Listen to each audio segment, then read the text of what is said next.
കോൺഗ്രസ് നേതൃത്വത്തിനെതിരെ NSS general secretary G Sukumaran Nair നടത്തിയ വിമർശനങ്ങളിൽ മൗനം പാലിക്കാൻ കോൺഗ്രസ്. ഇക്കാര്യങ്ങളിൽ തുടർ പ്രതികരണത്തിന് കോൺഗ്രസ് തയ്യാറായേക്കില്ല. എന്നാൽ അനുനയിപ്പിക്കാനുള്ള നീക്കം നടത്തും. പരസ്യ പ്രതികരണങ്ങൾ നടത്തി വിവാദമുണ്ടാക്കേണ്ട എന്നാണ് നേതൃതലത്തിലെ ധാരണ. ആർ ശ്രീജിത്ത് വിശദാംശങ്ങളുമായി. ശ്രീജിത്ത്, കഴിഞ്ഞ ദിവസമാണ് NSS general secretary G Sukumaran Nair ഈ ശബരിമലയുമായി ബന്ധപ്പെട്ട വിഷയങ്ങളിൽ ചില പ്രതികരണങ്ങൾ നടത്തിയത്. അതിൽ LDF സർക്കാരിനോട് ചേർന്ന് നിൽക്കുന്ന തരത്തിലേക്കുള്ള പ്രതികരണങ്ങളായിരുന്നു. കോൺഗ്രസിനും BJPക്കും രൂക്ഷ വിമർശനവും നടത്തിയിരുന്നു. അത് കോൺഗ്രസിനെ ഒരു പരിഭ്രമം അല്ലെങ്കിൽ ഒരു ആശങ്ക ഉണ്ടാക്കുന്ന സാഹചര്യത്തിലേക്ക് കൊണ്ട് ചെന്നെത്തിച്ചിട്ടുണ്ടോ? അവരുടെ നിലപാട് എന്താണ് ഈ വിഷയത്തിൽ, ശ്രീജിത്ത്? കോൺഗ്രസിലെ പഴയ നേതൃത്വത്തിന് മുതിർന്ന നേതാക്കൾക്ക് NSS സ്വീകരിക്കുന്ന നിലപാടിൽ ആശങ്കയുണ്ട്. NSSനെ പോലുള്ള പ്രബല സമുദായ സംഘടനകളെ പിണക്കിക്കൊണ്ട് മുന്നോട്ട് പോകരുത് എന്ന അഭിപ്രായം NSS എന്ന കാര്യം കോൺഗ്രസ് നേതാക്കൾക്കുണ്ട്. എന്നാൽ പുതിയ കാല നേതൃത്വമാകട്ടെ സമുദായ സംഘടനകൾക്ക് അവരുടെ നിലപാട് സ്വീകരിക്കാനുള്ള സ്വാതന്ത്ര്യമുണ്ട്. അതിനുള്ള ജനാധിപത്യപരമായ അവകാശം അവർക്കുണ്ട്. എന്നാൽ രാഷ്ട്രീയ പാർട്ടികൾക്ക് സമുദായ നേതൃത്വത്തിൻ്റെ അതേ സമീപനം എല്ലാ കാര്യങ്ങളിലും സ്വീകരിക്കാൻ കഴിയില്ല. അക്കാര്യങ്ങൾ ബോധ്യപ്പെടുത്തി മുന്നോട്ട് പോയാൽ മതി എന്ന അഭിപ്രായമാണ് കോൺഗ്രസിലെ പുതിയ നേതൃത്വത്തിനുള്ളത്.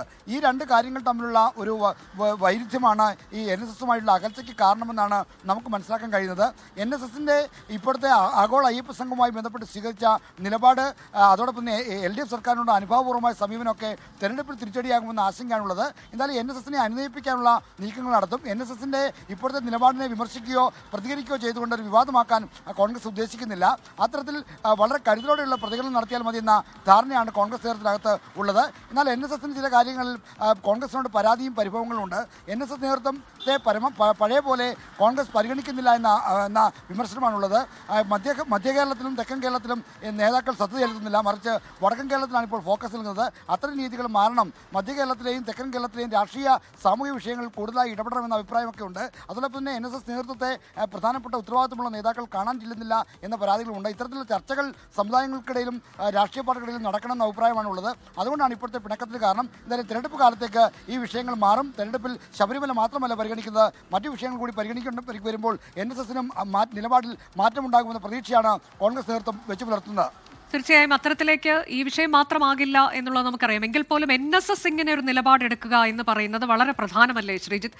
ഇതിനു മുൻപൊക്കെ ഏത് തരത്തിലേക്കാണ് NSS നിലപാടുകൾ സ്വീകരിച്ചിട്ടുള്ളതെന്ന് നമുക്കറിയാം. ഒപ്പം തന്നെ അദ്ദേഹത്തിന്റെ ചില പരാമർശങ്ങൾ കഴിഞ്ഞ തെരഞ്ഞെടുപ്പ് കാല സമയത്ത് വോട്ടെടുപ്പ് നടക്കുന്ന ദിവസമൊക്കെ നടത്തിയിട്ടുള്ള പരാമർശങ്ങളൊക്കെ നമുക്ക് ഓർമ്മയുള്ളതാണ്. അതിൽ നിന്ന് ഇത്ര വലിയൊരു മാറ്റത്തിലേക്ക് പോകുന്നു എന്ന് പറയുമ്പോൾ അത് വലിയൊരു മാറ്റം എന്ന് തന്നെയല്ലേ അതിനെ കാണേണ്ടത്, ശ്രീജിത്ത്? തീർച്ചയായും അനുജ സൂചിപ്പിച്ചത് വളരെ പ്രസക്തമായ കാര്യമാണ്. NSS എല്ലാ കാലത്തും തെരഞ്ഞെടുപ്പുകൾ സമദൂരം എന്ന നിലപാടാണ് സ്വീകരിക്കാറുണ്ടെങ്കിലും ചില ഘട്ടങ്ങളിലൊക്കെ അത് ശരിദൂരം എന്ന നിലയിലേക്ക് വരുമ്പോൾ അത് കോൺഗ്രസിനും UDFനും അനുകൂലമായി മാറുക പതിവായിരുന്നു. അതോടൊപ്പം തന്നെ തെരഞ്ഞെടുപ്പ് കാലത്ത് NSS general secretary Sukumaran Nair സ്വീകരിച്ച സമീപനത്തിനെതിരെ LDF വളരെ രൂക്ഷമായ വിമർശനവുമായി രംഗത്ത് വരുന്ന സാഹചര്യമൊക്കെ ഉണ്ടായിട്ടുണ്ട്. എന്നാൽ അടുത്ത കാലത്തായി NSS നേതൃത്വമായി LDFന് CPIMന് നല്ല ബന്ധമാണ്. G Sukumaran Nair NSS general secretary സുഖമില്ലാതെ കിടന്നപ്പോഴൊക്കെ മുഖ്യമന്ത്രി പിണറായി വിജയൻ അദ്ദേഹത്തെ നേരിട്ട് ചെന്ന് കാണുകയും ഒക്കെ ചെയ്തിരുന്നു. അത്തരത്തിൽ ഇവർക്കിടയിലുള്ള ബന്ധം കുറച്ചുകൂടി ഊഷ്മളമായിട്ടുണ്ട്. ആഗോള അയ്യപ്പ സംഘത്തെ അനുകൂലിക്കാനുള്ള നിലപാട് NSS സ്വീകരിച്ചതോടെ ആ ബന്ധം കൂടുതൽ ദൃഢതരമായി മാറുകയാണ്. അത്തരത്തിൽ NSSന്റെ ഭാഗത്തുനിന്നായ ഒരു മാറ്റം കോൺഗ്രസിനെയും UDFനെയും ആശങ്കപ്പെടുന്നതാണെന്ന കാര്യത്തിൽ ഒരു തർക്കവുമില്ല. എന്നാൽ പുതിയ നേതൃത്വം അത്തരം കാര്യങ്ങളെ പരിഹരിച്ചു പോകാൻ കഴിയും എന്ന ഒരു ആത്മവിശ്വാസമാണ് പ്രകടിപ്പിക്കുന്നത്. സമുദായ സംഘടനകളെ അത്തരത്തിൽ അവരുടെ എല്ലാ നിലപാടുകളെയും പിന്തുണയ്ക്കാൻ രാഷ്ട്രീയ പ്രസ്ഥാനങ്ങൾക്ക് കഴിയില്ല എന്നതാണ് പുതിയ നേതൃത്വം കാണുന്ന രീതി. അതുകൊണ്ടാണ് ഇപ്പോഴത്തെ ഒരു പ്രശ്നങ്ങൾ ഉണ്ടാകാൻ കാരണമെന്ന് നമുക്ക് വിലയിരുത്താൻ കഴിയുന്നുണ്ട്. ലോകത്തെവിടെയായാലും ഏത് സമയത്തും 24 വാർത്തകളും ഓഗ്മെന്റഡ് റിയാലിറ്റി പാക്കേജുകളും എക്സ്പ്ലെയിനറുകളും വിശദമായി കാണാൻ ഞങ്ങളുടെ YouTube ചാനൽ നിങ്ങൾക്ക് സബ്സ്ക്രൈബ് ചെയ്യാം.